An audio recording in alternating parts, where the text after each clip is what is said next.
vez más, vamos a buscar en el Evangelio según San Marcos, capítulo 4.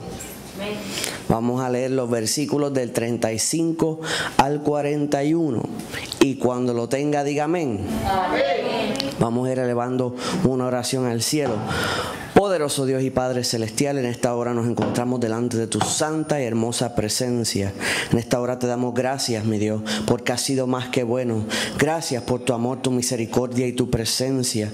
En esta hora, oh Señor, vamos a estar exponiendo tu palabra, pidiéndote que sea palabra tuya, no de hombre, que sea cayendo en terreno fértil, produciendo los frutos que tú quieres en la vida, que la misma, oh Dios, no vuelva jamás vacía a ti y haga lo que fue enviada a hacer para tu gloria y tu honra. En el nombre de Jesús. Amén. ¿Se oye menos feedback? Santo, santo, santo. ¿Se oye bien?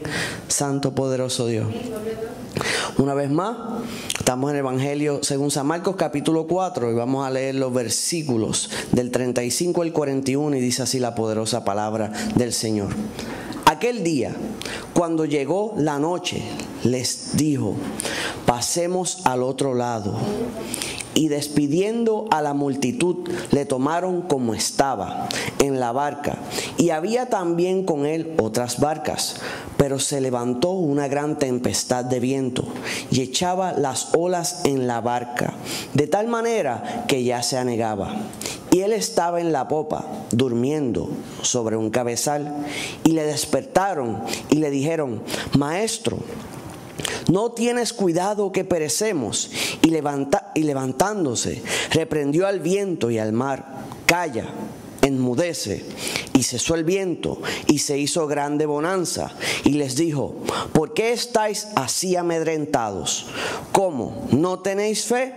Entonces temieron con gran temor, y se decían el uno al otro: ¿quién es este que aun el viento y el mar le obedecen? Santo, poderoso Dios.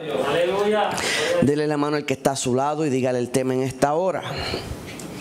Navegando en la palabra, con la palabra.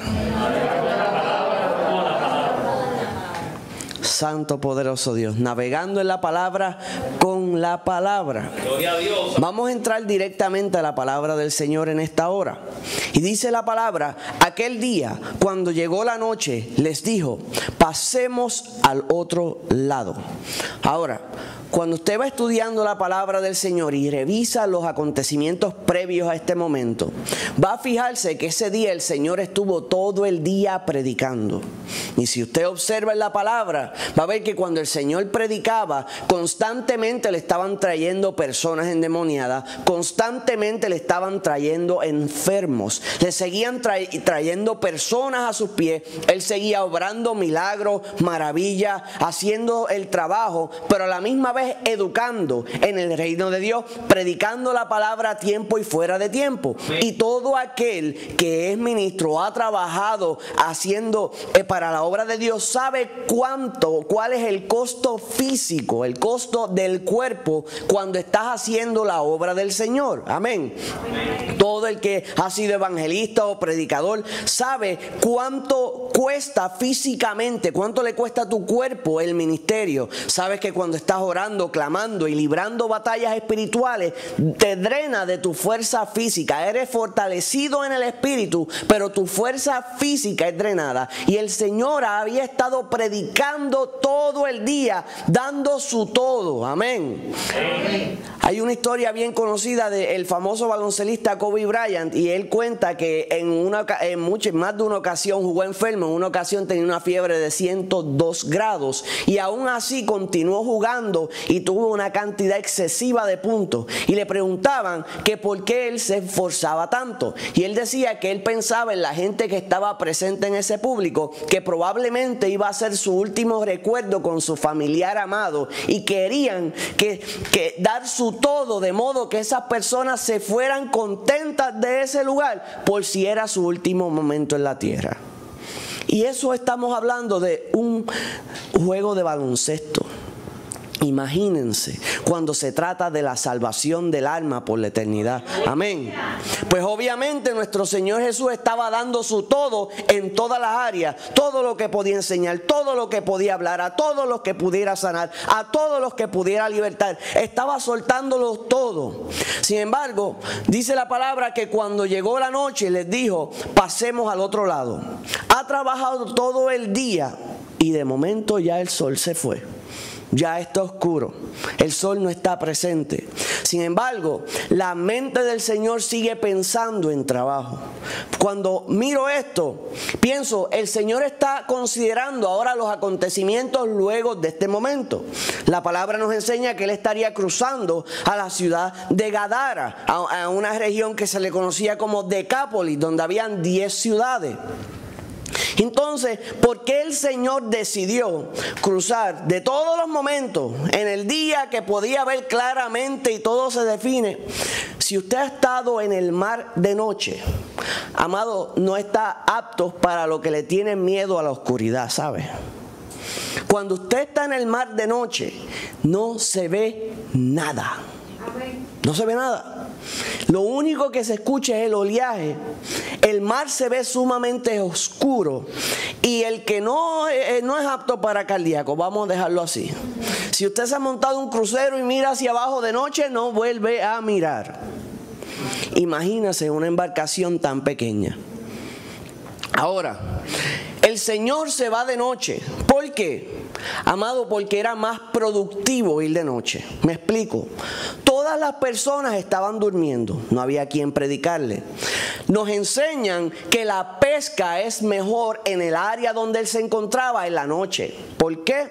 Porque en el día el sol hace que los peces se vayan al fondo.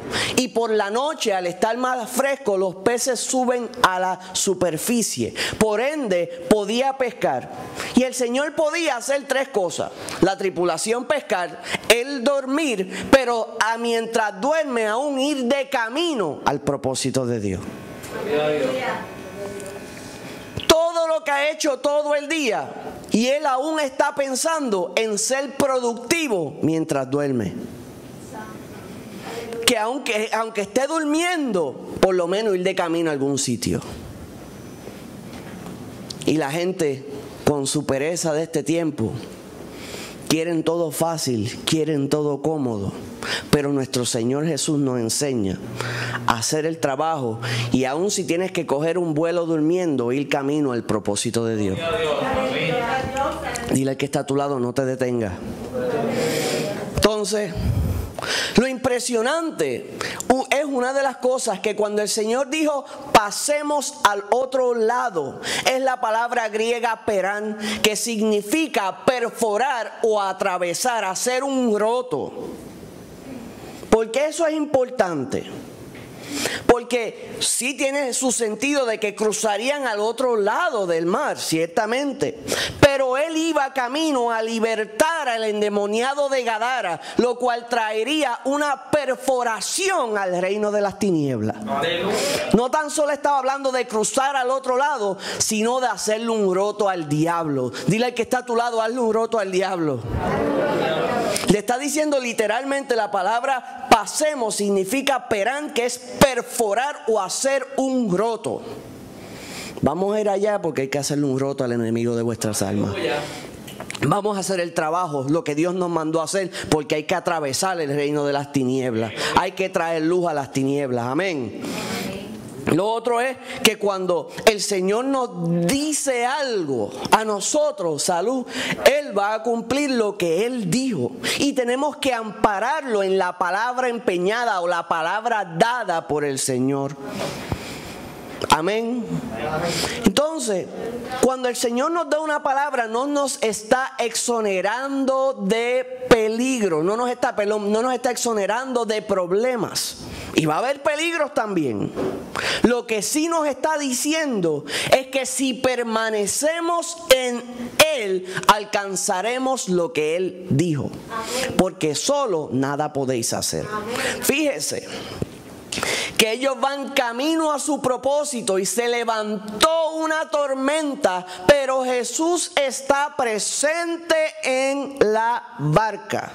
Es importante la presencia de Jesús mientras usted navega esta vida. Aleluya, amén. Porque hay gente que alega que no cree en Dios, que son agnósticos, que son ateos, hasta que la enfermedad toca su puerta. Gloria a Dios. Hay un sentimiento que convierte más gente que cualquier otro, y es el sentimiento de la impotencia. Cuando tú te sientes impotente ante una circunstancia como la enfermedad, cuando te sientes impotente en un accidente, cuando te sientes impotente ante una situación donde no tienes poder alguno, no tienes nada que puedas hacer, el dinero no puede cambiar la circunstancia, tus contactos no pueden cambiar tu circunstancia, nada de lo que está a tu alcance puede hacer eso. Eso ha llevado a billonarios y millonarios y gente que se creía que se las sabía todas a los pies de nuestro Señor Jesús. Siempre recuerdo un testimonio de un hombre que era billonario, pero su hija, su única hija, tenía instintos suicidas. Y él fue corriendo a los pies del maestro porque ni los mejores psicólogos pudieron sacarla de ese hoyo, solo Jesucristo. ¿Quién vive? Cristo. Y a su nombre. Jesús tiene que estar en la barca. Entonces, si Él lo dijo, Él lo cumplirá, pero tienes que permanecer en el Señor. Automáticamente tú sacas a Jesús de la barca y caminas en desobediencia, estás expuesto al mundo de las tinieblas. Ya estás expuesto, ya hay peligro. Ya no es lo mismo, porque de la manera que garantizas el éxito de alcanzar el propósito de Dios es que Jesús permanezca en tu barca, que Jesús permanezca en tu vida. Y dice, y despidiendo la multitud, le tomaron como estaba en la barca, y había también con él otras barcas. Qué curioso esa expresión o cómo indican que montaron a Jesús como estaba. Si usted me pone a pensar cómo que lo montaron como estaba, bueno, si toda esa gente estaba sobre él, probablemente el maestro no se había podido bañar. Probablemente el maestro no había podido descansar. Probablemente el maestro no había podido comer. Probablemente tenía un sinnúmero de achaques físicos, pero lo tuvieron que tomar como estaba. ¿Quién vive? Sí. O sea que fue tanto el trabajo de ese día que no hubo break para nada. Usted no le ha pasado que está tan cansado que usted no quiere comer, no quiere hacer nada, lo que quiere es acostarse a dormir y punto. Y dice, despidiendo la multitud, usted imagínese eso, Pedro, los discípulos, váyanse, ya se acabó, móntalo, coge, agájalo. ¿Usted ha visto cómo hacen eso a veces con los artistas o con los presidentes y los gobernantes de servicios secretos? Que agajan a todo el mundo, tratan de bloquear y sacarlo de allí corriendo. Entonces, dice la palabra que despiden la multitud, lo toman como estaba en la barca y había con él también otras barcas. Es impresionante porque cuando usted lee esto, los otros dos evangelios no hacen mención a estas barcas adicionales y muy pocas personas hablan sobre estas barcas. Siempre mencionan a una sola, pero la palabra nos enseña directamente que no estaba presente esa sola barca, sino que habían barcas adicionales. De hecho, la palabra otras barcas es la palabra griega para ploairion, que significa barcas más pequeñas. O sea que la barca donde estaba nuestro Señor Jesús era más grande o más imponente que las barcas adicionales, porque eran barcas más pequeñas que la de él. Ahora no quiero darle para adelante a la película o a la escena, pero si la barca más grande estaba a punto de hundirse, ¿quién vive? Y entonces, eso es una buena referencia. Dice que está a tu lado, mantente en la grande. Entonces, dice, Lo montan como estaba, salen varias barcas. Sin embargo, impresionante por demás, más adelante en la historia, no hacen más referencia a estas barcas. Y nos deja abierto la especulación. ¿Qué pudo haber pasado con estas barcas? Porque definitivamente en la palabra ellas no llegaron con el Señor. Pues pudo haber pasado una de tres. O regresaron de donde salieron, o cambiaron el rumbo, o se hundieron. Ahora analice usted su vida. Si Jesús no está en su barca, usted también va a ser una de esas tres. O te hundes, o regresas, o cambias de rumbo. Y el rumbo que cambiaste no es el que Jesús dijo. ¿Quién vive? Cristo. Dile al que está a tu lado, no cambies de rumbo. Dile, no regrese. Dile, no te hundas. Santo, poderoso Dios. No sabemos qué acontecieron con ellas, pero sí sabemos que no cumplieron o llegaron a donde está la orden. Pero sí llegó la barca en la cual el maestro estaba montada. La barca donde Jesús estaba presente logró atravesar los momentos más difíciles. Por ende, no te bajes de la barca ni bajes a Jesús. Y entonces sigue la palabra y dice, pero se levantó una gran tempestad de viento y echaba las olas en la barca de tal manera que ya se anegaba. ¿Recuerdan al principio que le dije que teníamos que analizar de dónde venía el Señor, lo que estuvo pasando? Pues ahora tenemos que analizar hacia dónde iba y hacia dónde iba. Lo próximo que acontecería era que iba a llegar a la ciudad de Gadara, como le dije, a libertar al endemoniado de Gadara. Ahora, esta ciudad era una ciudad con tradiciones griegas, aunque habían sido conquistados por los romanos. Y habían diversos templos a los dioses de los griegos, incluyendo su dios principal, Júpiter, el cual para ellos era el dios de la tormenta. Aleluya. Júpiter bajo ataque. ¿Usted no cree que el reino de las tinieblas sabía quién venía? Gloria a Dios. Aleluya. Y el príncipe de esa ciudad se estaba levantando en contra de nuestro Señor Jesús antes que llegara. Ahora, cuando analizas lo que el Señor dijo al principio, que dijo, crucemos al otro lado, viniendo de la palabra griega, perforemos, nos revela que Jesús sabía que venía una tormenta. Santo. Aleluya. Quien no lo sabía eran los discípulos. Y yo le pregunto, si se lo hubiera dicho, ¿usted se hubiera montado?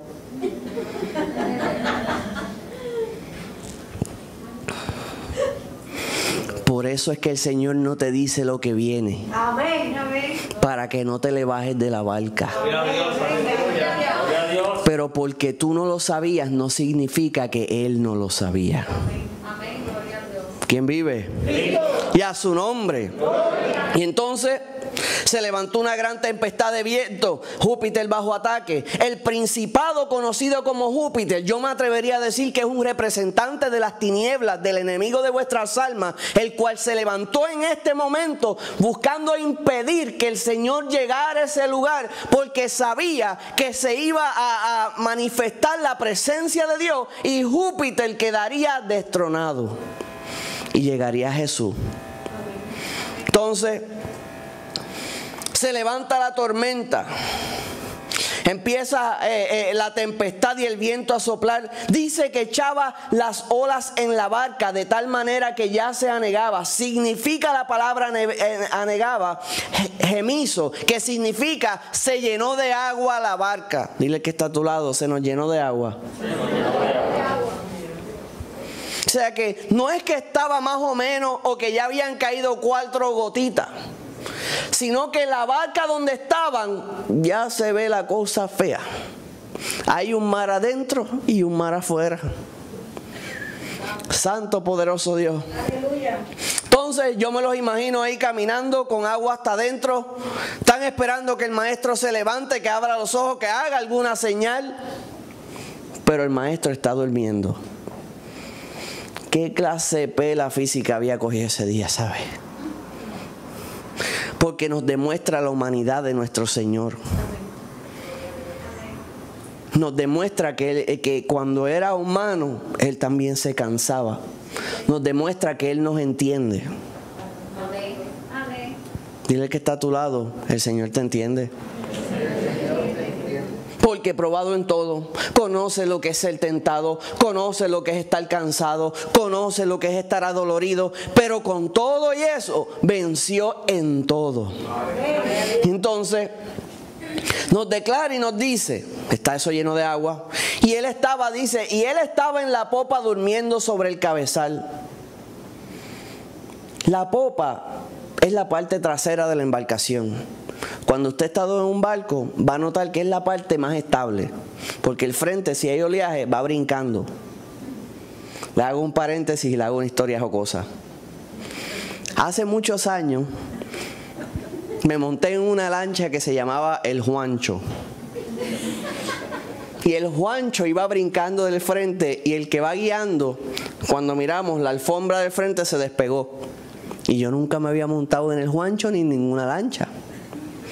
Y yo me acerco al frente y él me decía, muellea, muellea. Muellea significa que cuando brinques, pues dobles las rodillas, porque si las dejas derechas te puedes lastimar. Pues yo fui muelleando hasta ir al frente para enderezar la alfombra. Pero brincaba tanto que me arrodillé y muelleaba con los brazos también. Amado, cuando acomodé la alfombra y sentí el gozo de la victoria y me sentí el más conocedor, pues la lancha brincó y el piso me dio en la frente. El que iba guiando se explotó a reír y yo lo único que tuve ese día fue vergüenza con el chichón. Pero por eso es que sé que la parte trasera de la embarcación o la popa es más estable que el frente, porque el frente va cogiendo los golpes.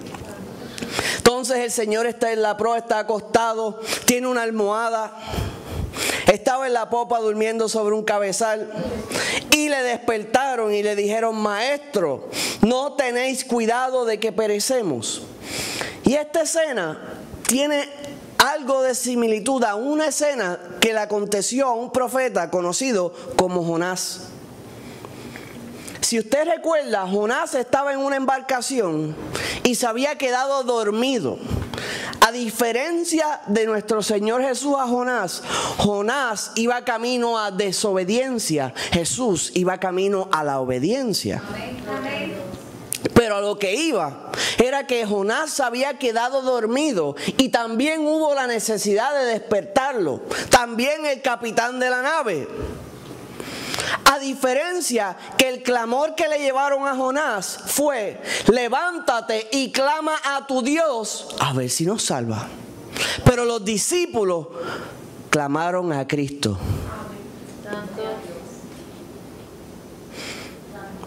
Aleluya. ¿Quién vive? Porque tenían el Hijo de Dios presente. Es muy distinto el clamor cuando Jesús está presente. ¿Quién vive? Y cuando Jesús está presente no hay que tirar a nadie al agua. Santo. Hay 2 o 3 Jonás deben decir aleluya. Es broma. Y él estaba en la popa durmiendo sobre el cabezal y le despertaron y le dijeron, maestro, no tienes cuidado. Número 1, ya sabemos que estaba en la parte más estable. Número 2, sabemos que estaba durmiendo sobre un cabezal y le despertaron. Sabemos que levanta un clamor. A diferencia de Jonás, no claman a que clama el Señor. Y también le dicen, no tienes cuidado que perecemos.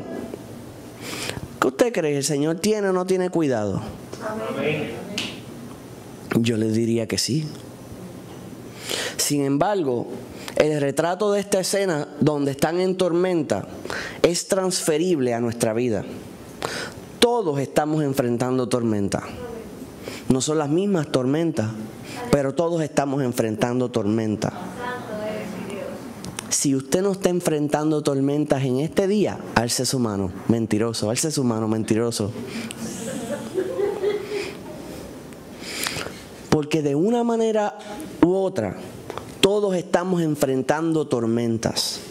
Todos estamos siendo probados. Todos estamos teniendo batallas duras. Pero cómo reaccionamos nos demuestra si tenemos al Maestro montado en la embarcación o no. Hay personas que empiezan a renegar, que empiezan a quejarse, que empiezan a con berrinche. Pero hay gente, amado, lo único que tienes que hacer es clamar a Jesucristo, clamar a nuestro Señor Jesús y entender que Él está presente, entender que Él te libra, Él te restaura, Él transforma todas las cosas. Pero tienes que tener fe en Él. Amén. Amén. Gloria a Dios. Cuando tú reaccionas en temor, estás declarándole a Dios y al mundo y a ti mismo que no hay fe presente. Santo. Aleluya. Amado, cuando tú envías a 2 soldados a la batalla, nadie en medio del campo de guerra puede tener apariencia. En medio de la tormenta, las apariencias se desvanecen. Tu realidad va a salir a flote. El que es cobarde, ay, tápeme, ay, ayúdenme, ay, auxilio, ay, tengo miedo. Pero el que es valiente va a brotar valentía del mismo y va a demostrar que tiene fe. Pero en medio de la batalla es que demostramos la realidad que somos. Porque en el templo puedes vivir de apariencia, en tu casa puedes vivir de apariencia, en donde quiera puedes aparentar ser lo que no eres. Usted sabe toda la gente que quiere aparentar ser rico. Amado, si usted observa, yo recuerdo una historia de este muchacho, y esto es una historia verídica, que tenía un BM M5. El que sabe de BM sabe que es un carro bastante caro. Y este otro joven lo ve y le dice, mira, tú tienes ese BM hace tiempo, ¿cómo tú lo hiciste? ¿En qué tú trabajas? Y él se rió y le dijo, mijo, yo me compré ese carro por guillú, pero aprendí ahora que fui tonto, porque lo único que puedo comer son salchichas. ¿Esto pasó de verdad? Tengo que estar en casa de todo el mundo para comer, pero tengo un BM M5. Esa mala decisión le demostró, lo hizo entender, que no se puede vivir la apariencia. Y usted va a ver personas que no tienen nada tratando de aparentar que tienen. Y el caso es lo mismo en cuestión a la presencia de Dios. Hay gente que quiere demostrar santidad que no tienen, poder que no tienen, sabiduría que no tienen. Si usted lo ve, eso es lo más que combatía nuestro Señor Jesús. Ese era el pleito de Él con los fariseos, saduceos, jebuseos. Le decía sepulcros emblanquecidos que demuestran, por fuera tienen apariencia de piedad, pero por dentro sus obras son malas. Aleluya. Pero en medio de la tormenta no puedes engañar a nadie. Cuando te pinchas el dedo y no sale una alabanza, santo, yo creo que le vino una escena a casi todo el mundo, porque fue como que como el meme, cuando parece que el pastor estuvo contigo toda la semana. ¿Usted se acuerda de ese meme? Pero es el Señor, amén. Cuando usted tiene una situación incómoda, su verdad va a salir a reducir. Y en esta ocasión, su desespero y su ansiedad, el Señor más adelante nos demuestra lo que Él dice. Maestro, ¿no tienes cuidado que perecemos? Entonces, dice la palabra, y levantándose, reprendió al viento y le dijo al mar, calla, enmudece. Y cesó el viento y se hizo grande bonanza. Ahora, cuando usted clama al Señor, tienes que estar dispuesto a ver lo que va a hacer. Tienes que creer que va a hacer algo. Si los discípulos en realidad no pensaran que el Señor podía ayudar en algo, desconocemos cuál es su mentalidad. Señor, ayúdanos aquí con los cubos a sacar el agua. O alguno de ellos reconoció que tenía al Señor, al Hijo de Dios, y deciden clamar al Dios Todopoderoso, pero los enseña que tan pronto levantaron el clamor, Él se levantó. Dile al que está a tu lado, cuando tú le clamas, Él se levanta.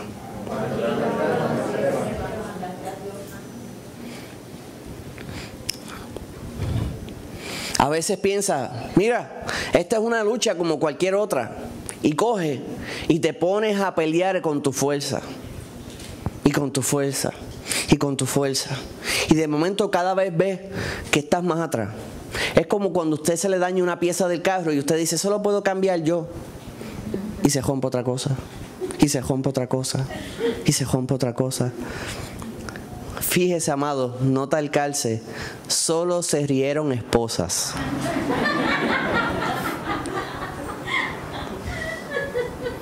¿No lo escuchó? Todas las risas eran femeninas. O cuando dice eso eléctrico o esa plomería, eso lo arreglo yo. Y de momento sale liqueando el inodoro, el fregadero, la cocina. Hasta que tienes que llamar al especialista, al plomero, al electricista, al mecánico. Y lo llamas desesperado y quieres que vaya un domingo a las 3 de la tarde a tu casa. Porque estuviste el viernes y el sábado rompiendo. Lo bueno es que el Señor sí va a llegar cuando tú lo llames. Los demás no. Pero Jesús va a llegar cuando tú lo llames. Tan pronto tú levantes el clamor, Él va a llegar. No tienes que esperar que se esté hundiendo la barca completa. No tienes que esperar que se llene completa. Si comenzó a entrar agua, ya puedes ir levantando un clamor al Señor. Y tan pronto levantes ese clamor, Él va a obrar. Aleluya. A lo mejor hay una situación desesperante. A lo mejor te está desesperando un poco. Clama al Señor desde ahora. Si tú sabes que hay peligro, clama desde ahora. Y clama con fe creyendo que Él va a obrar. Si al inicio Él dijo, crucemos al otro lado, te está declarando su propósito. Y no va a cumplir Él su palabra. Dice que se levantó y reprendió al viento y dijo al mar, calla, enmudece. Fíjese la palabra utilizada, reprensión. ¿Recuerdan que le dije que Júpiter era el dios de la tormenta? Pues esta tormenta no era una tormenta natural, era una tormenta provocada por el principado, el príncipe de las tinieblas, por el enemigo de vuestras almas. Y lo que necesitaba era reprensión. Y él se levantó y reprendió al viento. Júpiter alegaba que era el dios del viento, de la tormenta, que embravecía el mar.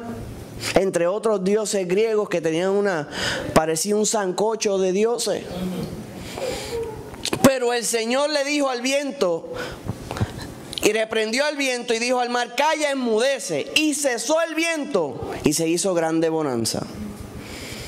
Detuvo el ataque del espíritu. Detuvo todo lo que se levantó en contra de ellos. Ahora, ¿qué se está levantando en tu contra? El Señor te dio en su palabra la fórmula. Te está diciendo, si se está levantando en tu contra y usted sabe que es un ataque espiritual y usted sabe que el propósito de Dios es que llegues al otro lado, que cruces, que perfores el enemigo de vuestras almas, pues entonces clama a Él y persiste en continuar hacia adelante. Vas a observar que las barcas más pequeñas comienzan a hundirse, comienzan a cambiar el rumbo, comienzan a retroceder, mas tú permaneces hacia adelante al plan de Dios. Amén. Y miren la fe, muchas iglesias y denominaciones están apartándose de la palabra, están retrocediendo, están escogiendo otros caminos, mas tú tienes que, como decía el tema al inicio, permanecer en la palabra, amado. Gloria a Dios. Caminando en la palabra, por la palabra, sin retroceder, sin cambiar.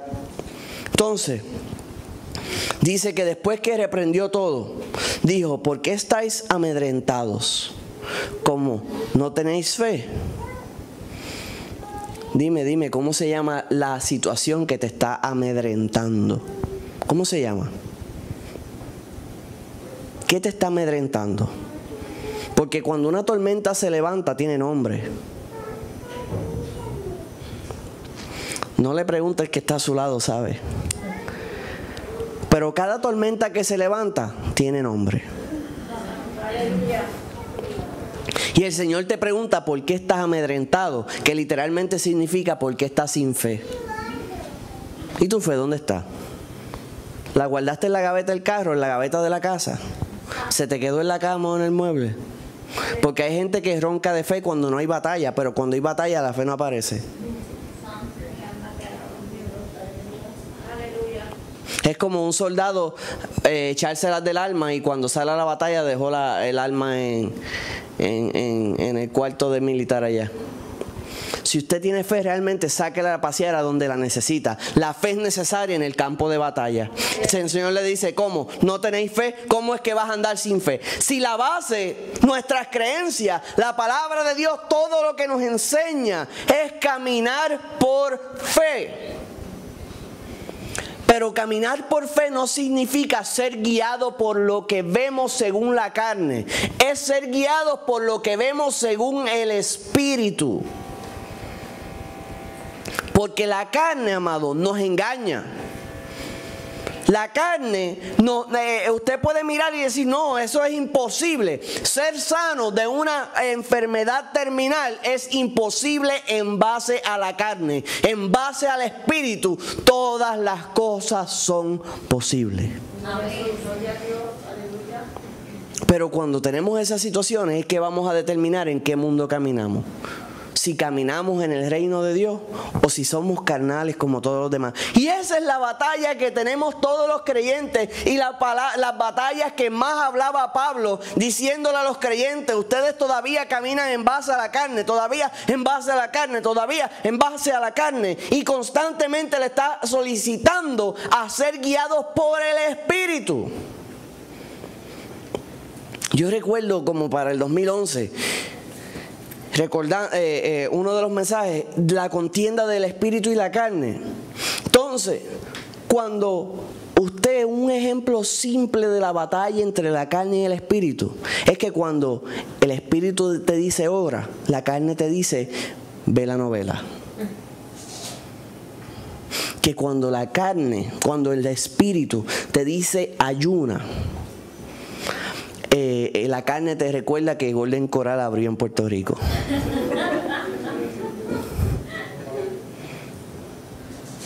Que cuando el Señor, el Espíritu te guía a leer la palabra, la carne quiere guiarte a otra cosa. Y tenemos la tendencia, amado, de querer hacer lo que no podemos. Por ejemplo, en la época de la pandemia, mucha gente me llamaba y me decía, pero no vas a abrir, pero no van a estar en el templo. Y es ilegal, está prohibido todo lo demás. Pero los mismos que insistían para que se abra, cuando se abrió, simple y sencillamente quieren hacer lo contrario. Ahora puedo ir, ahora no quiero. Y esa es la tendencia humana. Y va a ser la realidad cuando suenen trompetas en los aires. Ahora que pueden, no quieren entrar, pero cuando no puedan, no tienen acceso. ¿Quién vive? Cristo. Y a su nombre. Y ahí van a llorar, y ahí van a patalear, y ahí van a querer ser evangelistas, y el próximo Gille, y el próximo aquel, y el próximo lo otro, pero ya va a ser muy tarde. Y el Señor te está llamando a trabajar ahora. Amén. Entonces, le dice, entonces temieron con gran temor y se decían el uno al otro, ¿quién es este que aún el viento y el mar le obedecen? La palabra obedecer viene del griego subordinado, significa él es el jefe y ellos reciben las órdenes. Le está diciendo, este es el jefe del viento y del mar. Porque la creencia es que Él es el Rey de Israel, el Mesías esperado. Entienden que pueda tener dominio sobre el pueblo. Pero llevarlo al nivel que se someta a Él el pueblo, el viento, los animales, las enfermedades, los espíritus inmundos. Eso le vuela la cabeza a cualquiera. Y se sabe que no tan solo se someten a Él las enfermedades, los espíritus, no se someten al pueblo, sino que también el viento y también el mar. Ahora, entendieron en ese momento que este Rey, nuestro Señor Jesús, este Mesías, lo gobierna todo, todo, todo, todo. Si tú le das acceso, Él gobierna en tu vida. Pero tú tienes que dejar que Él tome control. Hay una historia bíblica donde el Señor estuvo predicando y le pidió permiso a Pedro entrar en su nave. Y tan pronto le dio acceso, le dijo, tira las redes, y pescaron hasta que se llenaron la embarcación. Pero fíjese que el Señor primero pide permiso para entrar. Y cuando entró, le da una instrucción. Y cuando Pedro siguió la instrucción, fue bendecido. Aleluya. Ahora, tu barca, tu vida es una barca. Mi pregunta es, ¿Jesús está montado en la misma? Porque en el tiempo de la pandemia, muchas personas lo bajaron de la barca. He hablado con personas creyentes de tiempo que esta situación del COVID virus los apartó, y no estoy hablando de situaciones de que no puedan llegar o X, sino que en su corazón, en su forma de ser, en su conducta, los apartó interiormente. ¿Quién vive? Ahora, si el Señor lo gobierna todo y tú le diste acceso, tienes que creer que Él va a hacer contigo conforme a su voluntad. Vamos a estar puestos en pie en esta hora. Y si estás en medio de esa tormenta, clama a mí, yo te responderé y te enseñaré cosas grandes y ocultas que tú no conoces. Eso lo dice Jeremías 33:3. Y Amós dice, pero así dice Jehová a la casa de Israel, buscadme y viviréis. Y cuando Él dice buscadme y viviréis, significa que va a vivir el poder de Dios en tu vida, pero tú vas a vivir también. Vamos a hacer una oración. Poderoso Dios y Padre. Dios le bendiga. Algo que le incluía a la iglesia y quería compartir con ustedes es que aunque el Señor se levantó y reprendió los vientos y la mar, en ningún momento nos enseña que Él se puso a sacar de la barca el agua, sino que podemos asumir que los discípulos, una vez todo cesó y había gran bonanza, el Señor mandó a esos discípulos a comenzar a bajar de la embarcación o lanzar el agua que absorbieron en el medio de la tormenta, a lanzarla, porque esa agua pertenecía en el mar, no pertenecía en la embarcación. ¿Y qué representa esto? Que cuando estamos en el medio de la batalla y vienen diversos ataques a golpearnos, pueden entrar en nuestra barca cosas que no nos pertenecen. Puede entrar odio, contienda, coraje, frustración, falta de fe y muchas cosas que no pertenecen en nuestra vida. Y una vez clamamos al Señor y Él hace la obra y el milagro, nos corresponde a nosotros sacar de nuestra embarcación lo que se supone que no esté ahí. De la misma manera que los discípulos sacaron el agua de la nave, saca de tu vida todo lo que se supone que no esté presente. Que el Señor le bendiga una vez más.